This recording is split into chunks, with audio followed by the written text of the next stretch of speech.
Hi students, ಹೇಗಿದ್ದೀರಾ ಎಲ್ಲರೂ? ಇವತ್ತು ಇಂಗ್ಲೀಷ್ ಎಕ್ಸಾಮ್ ಹೇಗೆ ಮಾಡಿದ್ರಿ? I hope everybody has done well, right? So ಈಗ ನಾನು 2025-26 SSLC public exam second language ಇಂಗ್ಲೀಷ್ನ ಕ್ವಶನ್ ಪೇಪರ್ನ ಸಾಲ್ವ್ ಮಾಡೋಕ್ಕೆ ಹೊರಟಿದ್ದೀನಿ. So this is me Usha, English teacher.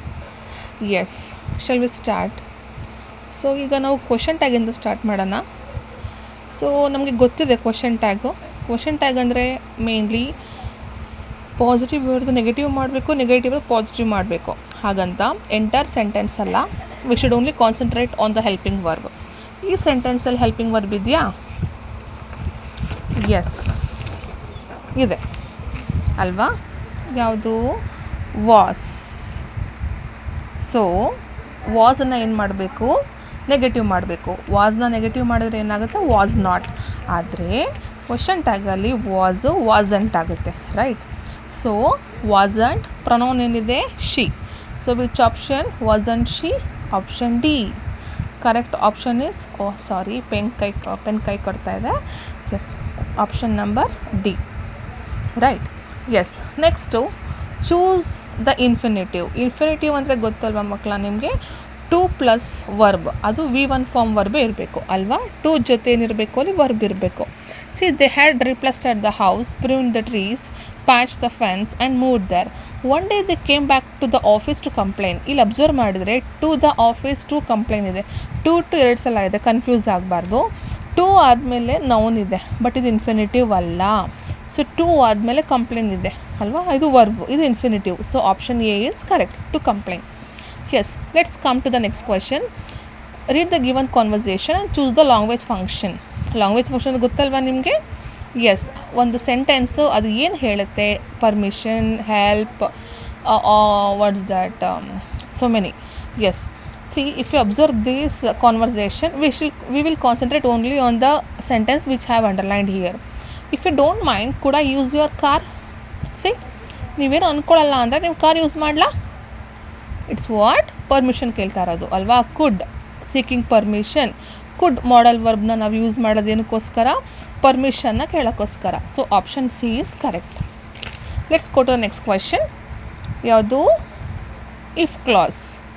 Okay, so if clause ಒಂದ್ಸಲ ಕನ್ವರ್ಸೇಷನ್ ನೋಡೋಣ. Hello Anand, how are you? Anand: I am fine, thank you sir. Teacher: we are going to picnic tomorrow, will you join? Anand ಹೇಳ್ತಾರೆ: thanks for invitation. If you had told me earlier, dash, I dash joined you. See, there are 3 condition alva. If the sentence is present, we must use will. If the sentence is past, we should choose would alva.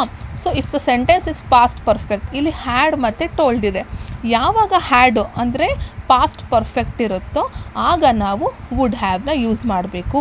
ಇದರ ಅರ್ಥ, ನೀವು ಮುಂಚೆನೇ ಹೇಳಿದ್ದಿದ್ರೆ ನಾನು ಖಂಡಿತ ಬರ್ತಿರಲಿಲ್ಲ ಅಲ್ಲ, ಬರ್ತಾ ಇದ್ದೆ. That's what would have, option B. Okay, next question. Do as directed. ಈಗ ಫಸ್ಟ್ ಮೇನ್ ಗೊತ್ತೈತೆ, let's go to the second main. Do as directed. So the most simplest, right? The simplest form of question, that's what syllable. It is the easiest question, right? See, which one of the word has one syllable? Over, it has 2 syllables. Over. Very, it has 2 syllables in it. Very. Road, it has 1 syllable. And gingerly, it has 3 syllable, right? Fine. So ಯಾವುದು 1 syllable ಇರೋದು? Road. Next, fill in the blank with correct article. C, article ಯಾವಾಗಲೂ ಅಷ್ಟೇ ನೀವೇನು blank ಕೊಟ್ಟಿರ್ತಾರೆ, ಆ blank after ಏನು word ಇದೆ ಅದನ್ನು ನೋಡಬೇಕು ನೀವು ಅಲ್ವಾ? ಸೊ ಫಾಸ್ಟೆಸ್ಟ್, ಇದು ಸೂಪರ್ಲೇಟಿವಲ್ಲಿದೆ.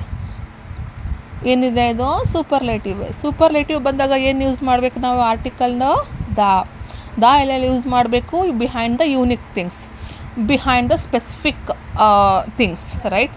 Then behind the superlatives, the is used behind the names of a river, ocean, mountains, holy books, etc. alva. So ಇದು ಸೂಪರ್ಲೇಟಿವ್ ಇದೆ. ಸೂಪರ್ಲೇಟಿವ್ ಬಂದಾಗ ದ. ಫಾರ್ ಎಕ್ಸಾಂಪಲ್ ನೀವು ಒಂದು ಕನ್ಸರ್ಟಲ್ಲಿ ನೋಡಿರ್ತೀರ, Anant was the fastest runner ಅಲ್ವಾ. Yes, like that. ಈಗ parts of speech, identify the parts of speech. The bike started immediately. Immediately ಅನ್ನೋದು ವರ್ಬು ಹೇಗಾಗ್ತಾ ಇದೆ ಅಂತ ತೋರಿಸ್ತಾ ಇದೆ. ಸಿ, ಸ್ಟಾರ್ಟೆಡ್ ಅನ್ನೋದು ಏನೋ ವರ್ಬು ಅಲ್ವಾ. ಸ್ಟಾರ್ಟ್ ಆಯಿತು, ಹೇಗೆ ಸ್ಟಾರ್ಟ್ ಆಯಿತು? ಇಮ್ಮಿಡಿಯೇಟಾಗಿ ಸ್ಟಾರ್ಟ್ ಆಯಿತು ಅಲ್ವಾ. ಇದು ವರ್ಬ್ನ ಡಿಸ್ಕ್ರೈಬ್ ಮಾಡ್ತಾ ಇದೆ. ಸೊ ಇದು ಏನಾಯಿತು? ಅಡ್ವರ್ಬ್. ಏನು ಮಕ್ಕಳ ಇದು? Adverb. Okay, yes. Next suitable linker. Linker ಅಂದರೆ nothing but conjunction. Student played well dash secure the first place. Students ಚೆನ್ನಾಗಿ ಆಡಿದ್ರು ಮತ್ತು ಫಸ್ಟ್ ಪ್ಲೇಸ್ನ ತಗೊಂಡ್ರು, ಮತ್ತೆ ಅಂತ ಬರುತ್ತೆ. So in English it called and. Okay, next preposition. Sorry, ಸ್ವಲ್ಪ ಡಿಸ್ಟರ್ಬ್ ಆಗ್ತಾ ಇದೆ, don't mind. Yes, appropriate preposition. Anant was awake breathing the oxygen dash the cylinder. See, actually linker ಮತ್ತು ಪ್ರಿಪೋಸಿಷನ್ಗೆ ಎಸ್ಪೆಷಲಿ ನೀವು ಟೆಕ್ಸ್ಟ್ ಬುಕ್ ಓದಿದರೆ ಕಂಪ್ಲೀಟಾಗಿ ನಿಮ್ಗೆ ಅದು ಗೊತ್ತಾಗುತ್ತೆ. See, Anant was awake breathing the oxygen. ಎಲ್ಲಿಂದ? From the cylinder. ಸೊ ಎಲ್ಲಿಂದ ಅವರು ಆಕ್ಸಿಜನ್ ಬ್ರೀತ್ ಮಾಡ್ತಾಯಿದ್ರು? From the cylinder. ಎಸ್, ಈಗ ನೆಕ್ಸ್ಟ್ ಕ್ವೆಶನ್ ಹೋಗೋಣ. Fill in the blank with appropriate tense form of verb given in bracket. So appropriate tense form of verb ಅಂದರೆ be plus verb. So ಇದು ನೀವು identify ಮಾಡೋಕ್ಕೂ ಮುಂಚೆ first ನಿಮಗೆ ಏನು ಗೊತ್ತಿರಬೇಕು, ಈ ಸೆಂಟೆನ್ಸು ಯಾವ ಟೆನ್ಸಲ್ಲಿದೆ ಅಂತ ಗೊತ್ತಾಗಬೇಕು. ಯಾಕೆಂದರೆ ಬಿ ಫಾರ್ಮಲ್ಲಿ ನಮಗೆ ಒಟ್ಟು 5 ಆಪ್ಷನ್ಸ್ ಇದೆ. Okay, am, is, are, was, were. Am, is, ಆರ್ನ ಪ್ರೆಸೆಂಟಲ್ಲಿ ಯೂಸ್ ಮಾಡ್ತೀವಿ, ವೆರಸ್ ವಾಸ್, ವರ್ನ ಪಾಸ್ಟಲ್ಲಿ ಯೂಸ್ ಮಾಡ್ತೀವಿ. Okay, so depends on the subject. So ಈಗ ಈ ಸೆಂಟೆನ್ಸು ಯಾವ ಟೆನ್ಸಲ್ಲಿದೆ? ಲಾಸ್ಟ್ ನೈಟ್ ಅಂತ ಇದೆ. ಲಾಸ್ಟ್ ನೈಟ್ ಅಂದರೆ ಏನು? ಆಗೋಗಿರೋದು ಅಂದರೆ ಪಾಸ್ಟ್ ಆಗಿಬಿಟ್ಟಿದೆ. ಹಿ dash for his exam last night. So B ಫಾರ್ಮಲ್ಲಿ ವಾಸ್ ಬರಬೇಕು ಅಥವಾ ವರ್ ಬರಬೇಕು. ಇಲ್ಲಿ ಸಬ್ಜೆಕ್ಟ್ ಏನಿದೆ? ಹಿ, ಸಿಂಗ್ಯುಲರ್ ಇದೆ. ಸೊ ಹಾಗಾಗಿ ನಾನು ವಾಸ್ ತಗೊಳ್ತೀನಿ, ಬಿ ಪ್ಲೇಸಲ್ಲಿ ವಾಸ್. ಸೊ ವಾಸ್ ಆದಮೇಲೆ ಬರುವಂಥ verb I N G form ಇರುತ್ತೆ. ಯಾವ ಫಾರ್ಮ್ ಇರುತ್ತೆ? I N G form. So was reading. ಯಾಕೆ ವಾಸ್ ಯೂಸ್ ಮಾಡಿದೆ ಅಂದರೆ ಇದು ಪಾಸ್ಟ್ ಟೆನ್ಸಲ್ಲಿದೆ. ಓಕೆ, ನೆಕ್ಸ್ಟ್ ಬಂದು fill in the blanks with appropriate form of word. ಅಂದರೆ ಸಫಿಕ್ಸ್ನ ಆ್ಯಡ್ ಮಾಡಬೇಕು. ನಾವಿಲ್ಲಿ ಒಂದು ವರ್ಡ್ ಕೊಟ್ಟಿದ್ದಾಗ ಸಫಿಕ್ಸ್ನ ಆ್ಯಡ್ ಮಾಡಬೇಕು. My grand mother told me an dash interest story. Interest ಇದ್ದೇನಾಗುತ್ತೆ? ಇಂಟ್ರೆಸ್ಟಿಂಗ್. ಅಂದರೆ ಐ ಎನ್ ಜಿನ ಆ್ಯಡ್ ಮಾಡ್ತಾಯಿದ್ದೀನಿ, ಸಫಿಕ್ಸು ಐ ಎನ್ ಜಿನ ಆ್ಯಡ್ ಮಾಡ್ತಾಯಿದ್ದೀನಿ, it becomes interesting. Okay, so use the word search as verb in a sentence. See, ಏನಾರ ಒಂದು ಬರೀರಿ. So he will search for a job. He will search for a job. Okay, next degrees of comparison. See, given sentence is in comparative form, right? We need to convert it into the superlative. Before that, let us know subject. Rameshwari. As it is, I will write Rameshwari is. Wiser ಇದೆ ಅಲ್ವಾ. So ಇದನ್ನೇನು ಮಾಡಬೇಕು? Superlative positive, wise, comparative wiser. Superlative ಏನಾಗುತ್ತೆ? Wisest ಆಗುತ್ತೆ. But ಇದಕ್ಕೂ ಮುಂಚೆ ನೀವು superlative ಬರಿಬೇಕಾದ್ರೆ ಆರ್ಟಿಕಲ್ ದಾನ ಯೂಸ್ ಮಾಡಬೇಕು. Rameshwari is the wisest girl in the class. In the class. ಗೊತ್ತಾಯ್ತಲ್ವಾ? Yes. Next change into passive voice. Yes, next is change into passive voice. ಇಲ್ಲಿ ಆ್ಯಕ್ಟಿವ್ ವಾಯ್ಸ್ ಕೊಟ್ಟಿದ್ರೆ ಚೇಂಜ್ ಇಂಟು ಪ್ಯಾಸಿವ್ ವಾಯ್ಸ್ಗೆ convert ಮಾಡಬೇಕು. ಓಕೆ, so passive voice convert ಮಾಡೋಕ್ಕೂ ಮುಂಚೆ you should know which is subject and object. ಇದರಲ್ಲಿ she ಅನ್ನೋದೇನು subject, sings ಅನ್ನೋದೇನು ವರ್ಬ್. ಓಕೆ, ಇದು ಏನು object. So according to the rule first ಏನಾಗಬೇಕು? ಪ್ಯಾಸಿವ್ ವಾಯ್ಸಲ್ಲಿ ಆಬ್ಜೆಕ್ಟ್ನ ಫಸ್ಟ್ ಬರೀಬೇಕು. A song. ಈಗ ಹೆಲ್ಪಿಂಗ್ ವರ್ಬ್ನ ಹಾಕಬೇಕು. ಹೆಲ್ಪಿಂಗ್ ವರ್ಬ್ ಹಾಕಬೇಕು ಅಂದರೆ see, if there is no helping verb, ಇಲ್ಲಿ ಯಾವುದೇ ಹೆಲ್ಪಿಂಗ್ ವರ್ಬ್ ಇಲ್ಲ, sentence is in simple present, simple past. So ನಮಗೆ ಎಷ್ಟು ಆಪ್ಷನ್ ಇದೆ? ನನಗೆ is, are, was, were. 4 option ಇದೆ, ಡಿಪೆಂಡ್ಸ್ ಆನ್ ದ ಸಬ್ಜೆಕ್ಟ್. ಈಗ ಎ ಸಾಂಗ್ ಅಂತ ಇದೆ, ಇದು ಸಿಂಪಲ್ ಪ್ರೆಸೆಂಟಲ್ಲಿದೆ ಅಲ್ವಾ. ಸೊ ಅಂದಮೇಲೆ ನಾವು ಈಸ್ ಅಥವಾ ಆರ್ನ ಯೂಸ್ ಮಾಡಬೇಕು. ಪ್ರೆಸೆಂಟ್ ಟೆನ್ಸ್ ಇದ್ಮೇಲೆ ಈಸ್ ಅಥವಾ ಆರ್ನ ಯೂಸ್ ಮಾಡಬೇಕು ಅಲ್ವಾ. ಸೊ ಎ ಸಾಂಗ್ ಅನ್ನೋದು ಸಿಂಗುಲರ್, ಸೊ ಹಾಗಾಗಿ ನಾನು ಈಸ್ನ ಯೂಸ್ ಮಾಡ್ತೀನಿ. A song is. ನೆಕ್ಸ್ಟು ನಾವು ಇಲ್ಲಿ ವರ್ಬ್ನ ಬರಿಬೇಕು. So verb should be in V3 form. ಯಾವ ಫಾರ್ಮ್ ಇರಬೇಕು? Verb V3. ಸೊ ಸಿಂಗ್ದು V3 ಫಾರ್ಮ್ ಏನು? Sing, sang, sung. Is sung. So agent ಬೈನ ಆ್ಯಡ್ ಮಾಡಬೇಕು. ಸೊ ಶಿ ಇದ್ದಿದ್ದೇನಾಗುತ್ತೆ? ಹರ್ ಆಗುತ್ತೆ. ಅದೇ ಅಲ್ಲಿ ಹಿ ಇದ್ದರೆ ಏನಾಗ್ತಿತ್ತು? ಹಿಮ್ ಆಗ್ತಿತ್ತು. ಐದಿದ್ರೆ ಏನಾಗ್ತಿತ್ತು? ಮೀ. ಈ ಥರ ಪ್ರೊನೌನ್ನ ಚೇಂಜ್ ಮಾಡಬೇಕು. So answer is a song is sung by her. ಗೊತ್ತಾಯ್ತಾ? Yes. Combine the sentence using so that. ಇದು ಅಷ್ಟೇ ತುಂಬ ಈಸಿಯೆಸ್ಟ್ ಕ್ವೆಶನ್ ಇದು ಅಲ್ವಾ. ಸೊ ಏನಿಲ್ಲ, ವೆರಿನ ರಿಮೂವ್ ಮಾಡ್ತೀನಿ, ಸೊ ಬರಿತೀನಿ. ಫುಲ್ ಸ್ಟಾಪ್ನ ರಿಮೂವ್ ಮಾಡ್ತೀನಿ, ದ್ಯಾಟ್ ಬರಿತೀನಿ. ಇಲ್ಲಿ ಕ್ಯಾಪಿಟಲ್ ಎಚ್ ರಿಮೂವ್ ಮಾಡ್ತೀನಿ, ಸ್ಮಾಲ್ ಎಚ್ ಬರಿತೀನಿ.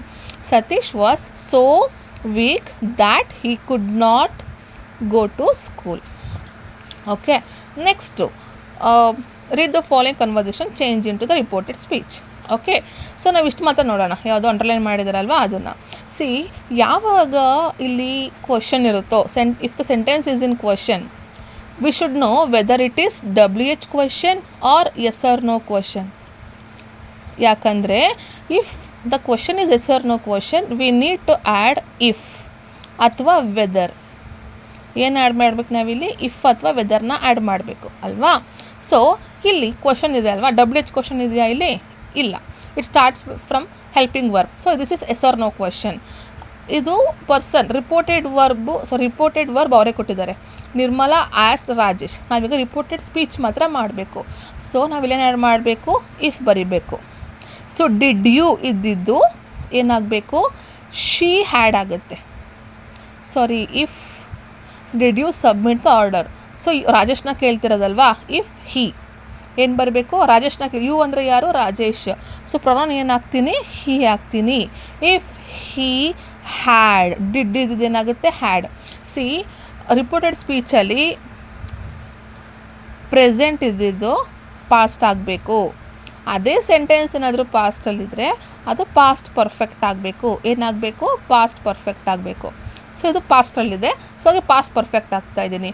ಸೊ ಡಿಡ್ ಯು ಏನಾಯಿತು? ಹಿ ಹ್ಯಾಡ್ ಆಯಿತು. ಸಬ್ಮಿಟ್ ಏನಾಗಬೇಕು? Submitted, V3 form. submitted the project. Make sure you should not put question mark here. Nirmala asked Rajesh if he had submitted the project. ಅಷ್ಟೇ. ಇಷ್ಟು ಅರ್ಥ ಆಯ್ತಾ?